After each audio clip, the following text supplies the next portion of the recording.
Kesempatan pada pagi hari ini saya akan membawakan firman Tuhan yang saya berikan judul tentang kemarin, hari ini, dan besok. Haleluya. Kita akan sama-sama belajar tulisan dari Salomo dalam Pengkhotbah 11 ayat 1 sampai 8. Lembaga Alkitab memberikan judul Pedoman-pedoman Hikmat. Perhatikan ayat-ayat ini.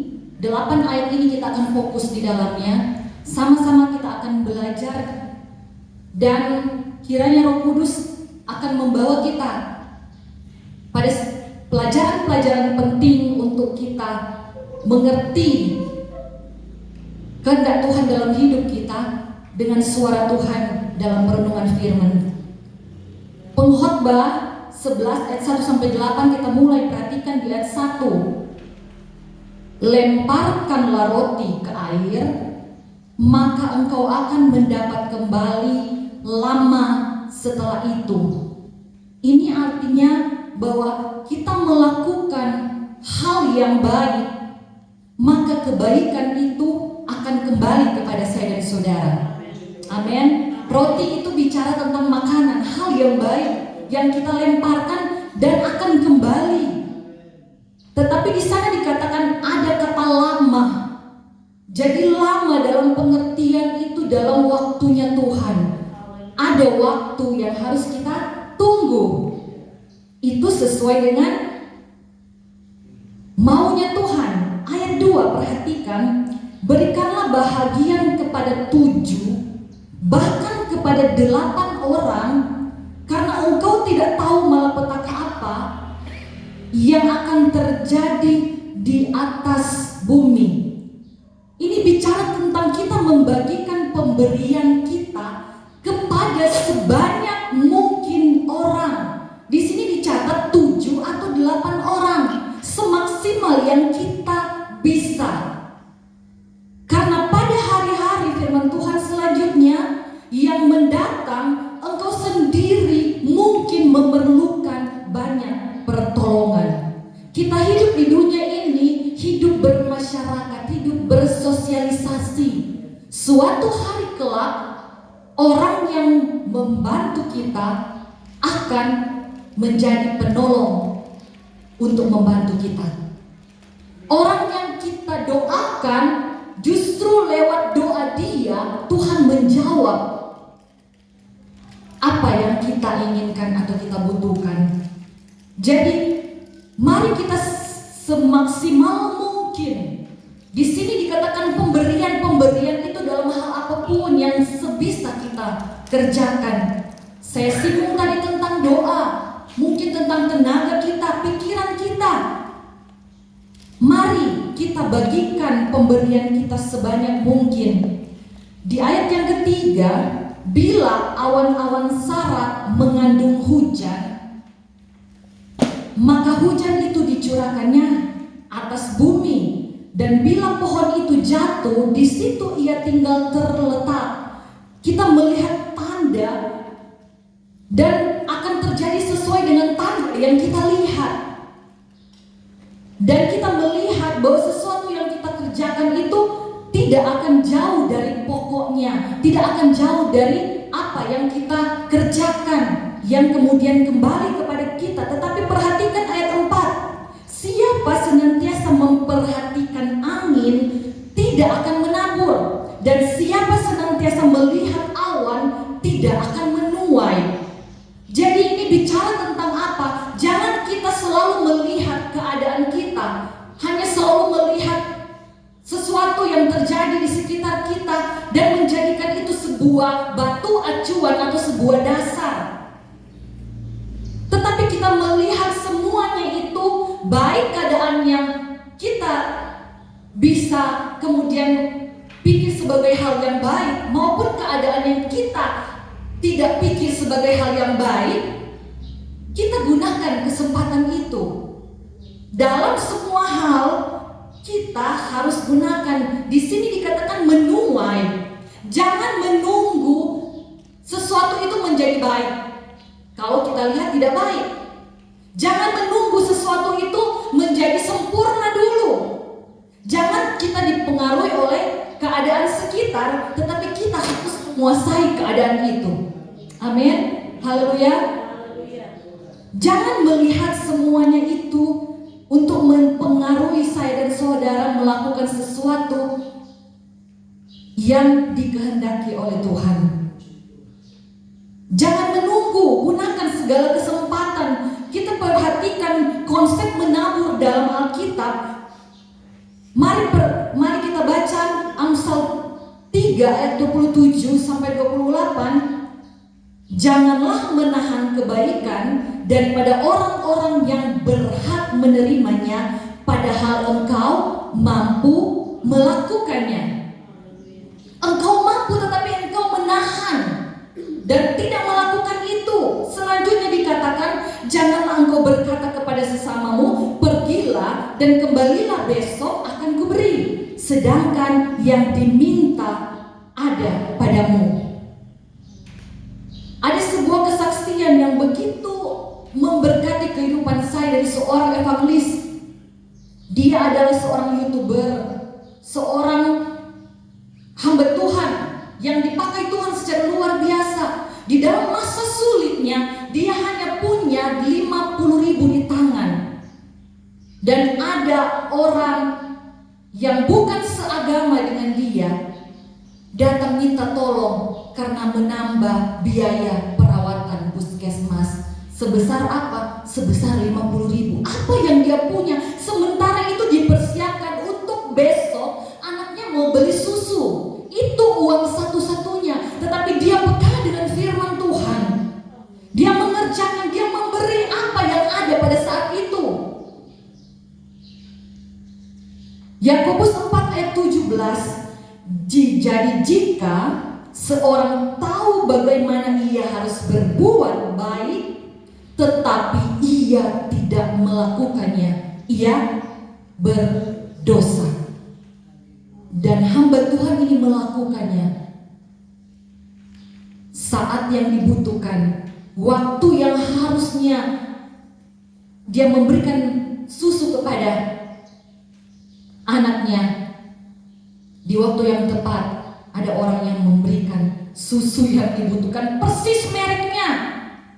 Dan bukan cuma satu, lebih dari satu yang dia dapatkan. Haleluya, puji Tuhan. Jadi mari kita melakukan semuanya itu dengan tidak menahan-nahan. Jangan tunggu kaya kemudian saya dan saudara berbagi. Jangan tunggu kemudian jadi pendeta kemudian kita memberi diri dalam pelayanan. Oh, saya masih jemaat biasa. Oh, saya cuman tukang bawa pundi-pundi. Masih seperti ini saja. Kemudian dipercayakan untuk pekerjaan lain, WL. Pak Gembala ini aja dulu. Padahal engkau punya kemampuan itu. Haleluya, puji Tuhan. Jangan kemudian kita melihat sesuatu yang tidak ada kepada kita dan kita membatasi diri. Satu hal yang harus kita perhatikan ketika Tuhan memakai Musa, yang dia tanya kepada Musa apa? Apa yang ada padamu? Amin. Apa yang ada padamu hari ini? Artinya apa yang bisa kau kerjakan hari ini? Dan ketika engkau diberi kepercayaan, Tuhan yang akan melengkapi engkau. Karena kadang-kala kita tidak merasa bahwa kita punya kemampuan itu kalau tidak ada kesempatan. Nah, sekarang kesempatan sudah diberikan kepada saya dan saudara untuk melayani. Jangan tolak. Perhatikan Simon dari Kirene terpaksa, tetapi bukankah dia dipenuhi dengan potensi yang dia tidak sadari? Dia itu dikatakan orang yang dari kulit hitam, punya kekuatan. Dia dipakai, dia tidak sadar, dia ditunjuk. Tetapi dia menjadi bahagian untuk menggenapi firman Tuhan, untuk belajar melayani Tuhan, memikul salib, membantu Yesus. Suatu pekerjaan yang luar biasa Bapak Ibu, yang dia tidak sadari. ternyata potensinya ada sejak dia dalam kandungan ibunya. Jangan membatasi dirimu untuk memberikan pelayanan yang terbaik bagi Tuhan. Selanjutnya di ayat 5, sebagaimana engkau tidak mengetahui jalan angin dan tulang-tulang dalam rahim seorang perempuan yang mengandung, demikian juga engkau tidak mengetahui pekerjaan Allah yang melakukan segala sesuatu. Allah yang memampukan saya dan saudara. Apa yang sebenarnya menjadi pikiran kita, apa yang menjadi ketakutan kita, apa yang menjadi keyakinan kita. Tadi kita sudah bicara tentang apa? Tentang sebuah suasana alam di mana kalau kita lihat angin, kalau kita lihat kemudian awan itu begitu pekat, kita mengira itu hujan. Tetapi ternyata bisa terjadi sebaliknya. Seperti kata teman saya tadi yang WL, dia bilang waktu di rumah dia lihat sudah gelap sekali, tapi ternyata tidak hujan. Itu yang dikatakan oleh firman Tuhan. Kita tidak mengetahui pekerjaan Allah yang melakukan segala sesuatu dalam kehidupan saya dan saudara. Engkau memang menyadari keterbatasanmu, tetapi bukankah kita punya Allah yang tidak terbatas? Amin. Haleluya. Jangan membatasi pekerjaan Allah. Manusia tidak dapat mengetahui cara Allah bekerja. Berbuat saja apa yang menjadi bahagian kita, dan Tuhan akan kerjakan bagian Tuhan dalam hidup kita. Puji Tuhan. Kita melihat Pengkhotbah 11 di ayat selanjutnya, tapi bagian terlebih dahulu. Taburkanlah benihmu pagi hari, dan janganlah memberi istirahat kepada tanganmu pada petang hari. Ini bicara tentang apa? Kapan saja. Jangan menahan tanganmu, jangan berhenti bekerja, jangan bermalas-malas. Tapi bukankah firman Tuhan katakan, biarlah rohmu menyala-nyala dan layanilah Tuhan. Amin. Jangan menahan Bapak Ibu, kapan saja. Jangan tunggu kemudian jemaat ini menjadi penuh tempat-tempat duduknya. Tidak seperti begitu. Allah bekerja itu kita tidak bisa pikirkan. Yang penting bagaimana kita mempersiapkan pribadi kita. Tadi disinggung tentang mesbah pribadi kita kuat, maka mesbah jemaat itu akan kuat. Amin. Haleluya. Tuhan pakai apa yang ada di sini, dan kapan saja kita harus melayani Tuhan. Ayat 6b, karena engkau tidak mengetahui apakah dengan ini atau itu yang akan berhasil, atau kedua-duanya sama baik. Kita tidak tahu apa saja dan di mana saja, bagaimana saja. Jangan kemudian kita pilih-pilih mau jadi. Kita membatasi kemudian, kita mau kalau ada pelayanan di atas mimbar, kita mau kalau itu singers, kita mau kalau WL, kita mau kalau gembala percayakan khotbah, pelayanan di altar, tapi kemudian menerima tamu kita tidak mau. Pekerjaan-pekerjaan yang kita anggap itu kecil, kita meremehkan. Atau mungkin ada sebagian orang yang memilih, saya tidak mau kalau ibadah di rumah, kalau ibadah di gereja saya mau datang. Bukankah Allah yang kita sembah itu Allah yang sama? Ada dalam ibadah di rumah, ada dalam ibadah di sini. Amin. Terus apa yang harus kita bedakan dari semuanya itu Bapak Ibu? Hanya untuk kita beda-bedakan. Pelayanan ini kecil menurut kita, pelayanan ini besar menurut kita. Kita hanya memilih. Dikatakan firman Tuhan tadi, jangan seperti itu, karena kita tidak mengetahui apakah pelayanan ini ataukah pelayanan itu yang membuat kita diberkati oleh Tuhan. Mungkin kedua-duanya, amin. Haleluya. Bukankah kita akan dipercayakan lebih kalau kita bertanggung jawab dalam setiap pekerjaan yang Tuhan berikan Walaupun dianggap manusia itu kecil, Tuhan yang akan melimpah-limpahkan itu. Itu pun bicara tentang berkat, Bapak Ibu. Nah, kemudian kita harus pahami seperti yang saya katakan tadi, bahwa pelayanan itu kepada satu Tuhan. Kita berhamba kepada satu Tuhan. Kita bisa dipakai di salah satu atau malah justru kedua-duanya. Makanya jangan menolak, jangan melihat dari diri kita, tetapi melihat kemampuan dari Tuhan. Yang kedua, tadi soal konsep memberi, dan sekarang kita melihat konsep bekerja dalam Alkitab. Pengkhotbah 9 ayat 10 dan akan loncat di ayat 12.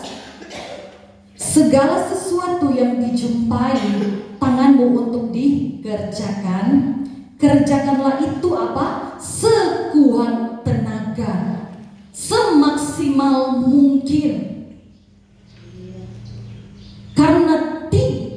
Karena tak ada pekerjaan, pertimbangan, pengetahuan dan hikmat dalam dunia orang mati. Jadi selama kita hidup, kita mengerjakan semuanya dengan maksimal. Di dalam dunia orang mati tidak ada pekerjaan, tidak ada pertimbangan, pengetahuan, hikmat yang dimana kita akan tujui. Saya dan saudara sedang antri untuk kematian kita. Kita tidak tahu kapan kematian kita. Selanjutnya, perhatikan ayat 12, karena manusia tidak mengetahui waktunya, seperti ikan yang tertangkap dalam jala yang mencelakakan, dan seperti burung yang tertangkap dalam jerat, begitulah anak-anak manusia terjerat pada waktu yang malam, kalau hal itu menimpa mereka secara tiba-tiba. Waktu kita tidak ada seorang pun yang tahu itu datang bagi saya dan saudara. Dan kalau pekerjaan itu dihubungkan dengan Yohanes 9 ayat 4, ketika kita baca tadi segala sesuatu yang dijumpai tanganmu, Yohanes 9 ayat 4 ini bilang begini, kita harus mengerjakan pekerjaan Dia yang mengutus aku. Selama masih siang akan datang malam di mana tidak ada seorang pun yang dapat bekerja. Artinya pekerjaan yang dimaksud dalam renungan kali ini, saya batasi tentang pekerjaan yang bicara tentang pelayanan. Mengerjakan pekerjaan Dia yang mengutus aku. Pergunakan waktu yang ada sekarang. Karena kita tidak tahu besok kita masih ada atau tidak. Apa yang kita temukan sekarang, mari kita kerjakan itu. Dijumpai tanganmu, kerjakanlah itu. Pengkhotbah 11 ayat 7. Selanjutnya kita perhatikan, terang itu menyenangkan dan melihat matahari itu baik bagi mata. Ini bicara tentang apa? Alangkah bahagianya kita juga bisa menikmati hidup. Kalau masih ada matahari kita boleh lihat, kalau masih ada udara yang segar, itu berarti kita masih hidup dan masih diberikan kesempatan. Haleluya, puji Tuhan. Menikmati kehidupan, ayat 8. Oleh sebab itu, jikalau orang panjang umurnya, biarlah ia bersukacita di dalamnya. Kalau orang itu diberikan hari-hari selanjutnya dalam hidupnya, dia harus bersukacita, menikmati. Oma saya umur 90 tahun. Ya, saya sedikit bersaksi. Pelayanan di tempat ini pelayanan ke-103 bagi saya pribadi, yang bisa dikatakan non-stop dari Oktober 2021. Dalam sekian banyak pelayanan, ada sekitar kalau bisa dihitung 80-90 kali Oma ikut pelayanan dengan kami. Jadi nikmati, bersukacita ya kesempatan itu, karena hari-hari kita bisa nikmati dengan penuh ucapan syukur. Segala sesuatu yang datang adalah kesia-siaan. besok mungkin kita tidak tahu kemalangan yang datang bagi kita. Suatu hari kita akan mati. Maka kalau kita diberi umur panjang, maka kita harus bersyukurlah dan menikmati setiap hari-hari yang saat ini kita masih ada, kita masih hidup. Karena Pengkhotbah 7 ayat 13 saya baca pada terjemahan sederhana Indonesia. Pengkhotbah 7 ayat 13, perhatikan apa yang sudah Allah lakukan. Tidak seorang pun dapat mengubah apa yang sudah ditetapkannya. Selanjutnya Pengkhotbah 7 ayat 14, pada hari mujur bergembiralah, tetapi pada hari malang ingatlah bahwa hari malang ini pun dijadikan Allah seperti juga hari mujur, supaya manusia tidak dapat menemukan sesuatu mengenai masa depannya. Artinya keadaan baik, keadaan tidak baik, ternyata itu Tuhan kerjakan, Tuhan tetapkan bagi saya dan saudara hari ini untuk kita lewati, agar di kemudian hari kita selalu berserah kepada Tuhan. Kalau engkau ada dalam keadaan baik-baik saja, engkau dalam keadaan yang diberkati terus, engkau di dalam keadaan jalan yang lurus, jalan tol, engkau tidak pernah akan tahu suatu ada di depan itu terjadi kecelakaan. Makanya di dalam hidup saya dan saudara ada waktu yang Tuhan beri bagi kita, Tuhan kerjakan bagi kita. Itu baik ataupun itu mujur, tetapi kadang-kala malam kita rugi. Untuk mengerti juga keterbatasan saya dan saudara. Amin. Haleluya. Untuk kita belajar berproses dengan Tuhan, supaya manusia, kata firman Tuhan, tidak dapat menemukan sesuatu mengenai masa depannya. Jadi Allah sudah mengatur semuanya, sehingga tidak seorang pun yang bisa tahu apa yang akan terjadi di masa depan. Mungkin saja baik, mungkin saja buruk, seperti kenyataan yang kita alami hari ini.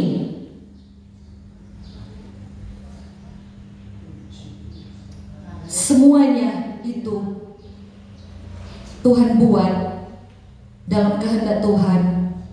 Kemalangan itu, kemujuran itu, kalau dalam kehendak Tuhan ada maksud Tuhan. Yang penting tidak dicari, cari sendiri, karena ada yang malang sendiri. Tetapi kalau dalam rencana Tuhan, kalau dalam kehendak Tuhan, ada maksud Tuhan yang baik dalam kehidupan saya dan saudara, membentuk karakter kita supaya tidak sombong, membentuk kehidupan saya untuk saya dan saudara untuk tetap bergantung dan berserah kepada kekuatan yang daripada Tuhan. Hidup ini singkat dan terbatas. Amin. Tidak ada lagi yang saya lihat sampai 200 tahun, 300 tahun, sampai seperti umur-umur Metusalah. Semakin hari semakin sempit hidup kita. Bahkan kita pun tidak tahu sesempit apa itu. Tidak melihat jumlah umur kita banyak. Ada yang baru lahir kemarin terus kemudian dipanggil. Nah, kalau siang ini kita akan belajar tentang apa yang saya katakan tadi. Temanya tentang kemarin, hari ini, dan besok. Tentang kemarin, pelajaran apa yang akan kita belajar bersama-sama atau sudah kita pelajari. Nah, Pengkhotbah 7 ayat 10 dalam terjemahan sederhana Indonesia bilang begini, janganlah bertanya mengapa keadaan yang lebih baik daripada sekarang. Janganlah bertanya mengapa keadaan kemarin lebih baik daripada hari ini. Itu adalah pertanyaan yang bodoh, kata firman Tuhan dalam terjemahan sederhana Indonesia. Pertanyaan itu bodoh. Jadi artinya apa? Jangan kita mengingat-ingat masa lalu kita, kemudian kita menjadi kecewa, menyesali diri. Mengapa kemarin berhasil, hari ini gagal? Atau sebaliknya, mengapa gagal kemarin padahal sudah berhasil hari ini? Berhasil hari ini tapi ingat-ingat kegagalan masa lalu. Coba saya buat begini, nah akan gagal pada kepada masa lalu. Dia tidak tahu semua itu adalah proses Tuhan. Amin. Jadi walaupun kita gagal kemarin ataupun kita berhasil kemarin, semua itu adalah proses Tuhan. Jangan mengingat-ingat hal yang sudah lalu sehingga membuat kita kecewa. Kalau saya tidak berbuat begini kemarin, saya akan berhasil, padahal sudah lewat. Lah sekarang sudah berhasil, ingat-ingat kegagalan yang lalu. Atau mungkin sekarang gagal, ingat keberhasilan yang lalu. Yang menjadi masalah ketika kita mengingat hal itu dan kita kecewa, tidak bersyukur lagi kepada Tuhan. Yesaya 43 ayat 18. Kembali saya akan melihat dalam terjemahan bahasa Indonesia masa kini, bukan terjemahan baru. Tuhan berkata, tidak ada gunanya. Firman Tuhan berkata, tidak ada gunanya mengingat masa lalu. Percuma mengenang yang sudah-sudah. Jadi, lupakan rasa mungkin kehilangan di masa lalu. Lupakan ada suatu kerugian, ada harta yang hilang masa lalu. Lupakan kesedihan yang terjadi di masa lalu. Karena semuanya tidak mungkin diputar kembali. Kita tidak mungkin kembali lagi untuk hidup di masa lalu kita. Di masa kita itu untuk membalikan keadaan yang sudah terjadi, tidak bisa. Dan juga harus kita ingat, tidak usah mengingat lagi kesalahan atau dosa di masa yang lalu. Kesalahan kita, dosa kita di masa lalu, Tuhan sudah ampuni kalau kita sudah bereskan dengan Tuhan. Dosa kesalahan orang lain juga di masa lalu, Tuhan sudah bicara bagi saya dan saudara untuk mengampuni. Jangan ingat-ingat lagi Bapak Ibu. Atau mungkin di antara saya dan saudara punya ketenaran di masa lalu. Saya merasa saya kuat di masa lalu karena saya masih muda. Saya sekarang sudah dalam keadaan yang terbatas, lemah secara fisik. Kita ingat-ingat kekuatan kita masa lalu, kejayaan kita masa lalu. Firman Tuhan bilang apa? Tidak ada gunanya. Amin. Itu sudah terjadi. Dan semuanya kita ambil hikmah bagi saya dan saudara. Tentang masa lalu, percuma diingat, percuma dikenang. Kedua, kita belajar tentang hari ini. Jadi hari ini kita harus belajar untuk menerima keadaan kita, menjalani hidup kita, dan jangan lupa menikmati hidup kita. Terima keadaan itu berarti jangan cuma meratapi. Jalani hidup, jangan masa bodoh dan diam saja dengan keadaan kita. Kita harus berusaha mengerjakan bagian kita selama masih ada kesempatan, selama masih diberikan waktu bagi saya dan saudara. Sekarang, kerjakan sekarang. Maksimalkan dalam hal kita memberi, entahkah itu memberi diri kita, tenaga kita, pikiran kita, perhatian kita, cinta kasih kita. Karena kita tidak tahu besok, dalam hal misalnya kita mengasihi orang tua kita, mengasihi anak kita, kalau terlambat, kita tidak tahu bukan besok dia masih ada, orang itu masih ada, atau justru sebaliknya, kita masih ada atau tidak, sehingga kita tidak bisa ada lagi kesempatan untuk berbuat atau mengasihi orang lain. Selama masih ada kesempatan hari ini, jangan tunda. Saat ini pun, kalau kita mengasihilah orang itu. Kalau kita melayanilah dengan sungguh-sungguh. Karena kesempatan tidak bisa diulang Bapak Ibu. Besok belum tentu ada. Maksimalkan juga dalam hal apa? Beribadah. Kesempatan beribadah, kita beribadah. Suatu saat kata firman Tuhan, mau cari peribadatan sudah tidak bisa lagi Bapak Ibu. Ya, mungkin ibadah masih tetap jalan, tapi kalau engkau sudah sakit dan di tempat tidur tidak bisa berdiri, tidak bisa datang bersekutu, beribadah, tidak bisa angkat tangan. Selagi ada kesempatan, pergunakan itu, semua talenta yang Tuhan beri padamu hari ini. Jangan menunda, kapan saja kita kerjakan, jangan pilih-pilih apa saja yang kita mampu kerjakan. Mari kita kerjakan, karena belum tentu besok setiap kemampuan kita, setiap talenta kita akan dipercayakan lagi kepada kita. Tuhan akan ambil, bisa ya, sebagai perumpamaan-perumpamaan tentang pekerjaan yang tidak bertanggung jawab diambil daripadamu. Haleluya, puji Tuhan. Dan mari kita belajar untuk menikmati apapun itu dengan cara kita bersuka cita dengan keadaan itu, dengan bersuka cita, dengan berbahagia. Apapun dalam kehidupan saya dan saudara, itu akan memberikan kita kesempatan untuk bersyukur kepada Tuhan. Dan selanjutnya kita belajar pelajaran tentang besok. Tentang hal besok dikatakan di dalam Matius 6 ayat 34, jangan khawatir. Firman Tuhan berkata, sebab itu janganlah kamu khawatir akan hari besok, karena hari besok mempunyai kesusahannya sendiri. Kesusahan sehari cukuplah untuk sehari. Tuhan akan mampukan kita untuk melewati hari-hari kehidupan kita. Makanya perjalanan di waktu yang lalu, kegagalan dan keberhasilan itu kita jadikan pengalaman. Karena kalau kita boleh ada sampai hari ini, berarti kesusahan-kesusahan yang kita sudah lewati, Tuhan yang sudah campur tangan.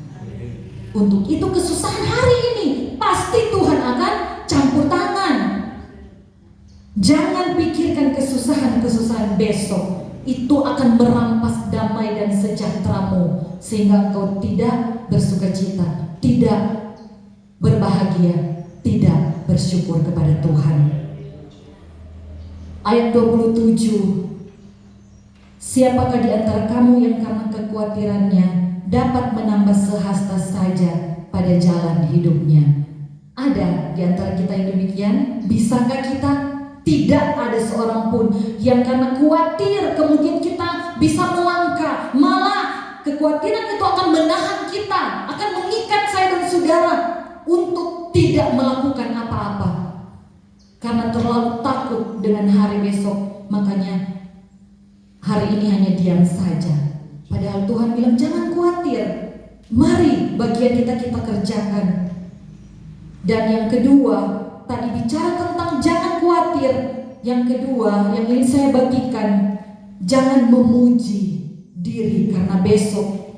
Amsal 27 ayat 1, janganlah memuji diri karena esok hari, karena engkau tidak tahu apa yang akan terjadi hari itu.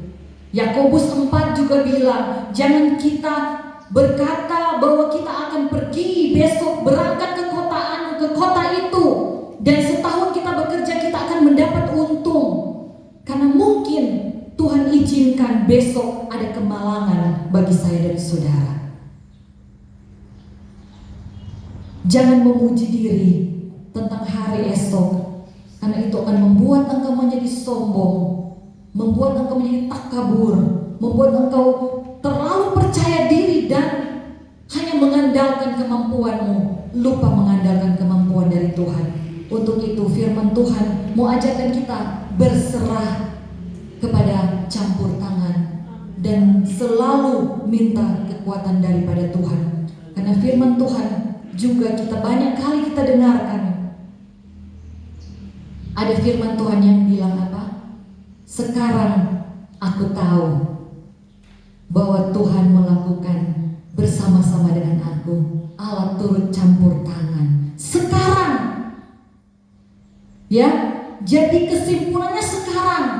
Dan besok juga kalau kita melibatkan Tuhan, kita minta campur tangan dari Tuhan, Tuhan akan beserta dengan kita, dan kita pun tetap akan berkata, sekarang aku tahu Amin. Haleluya. Puji Tuhan. Jadi lupakanlah kemarin. Kita kerjakan hidup kita hari ini, hadapi hari ini, dan besok serahkan kepada Tuhan. Haleluya. Puji Tuhan. Kita sudah belajar tentang kemarin, hari ini, dan besok.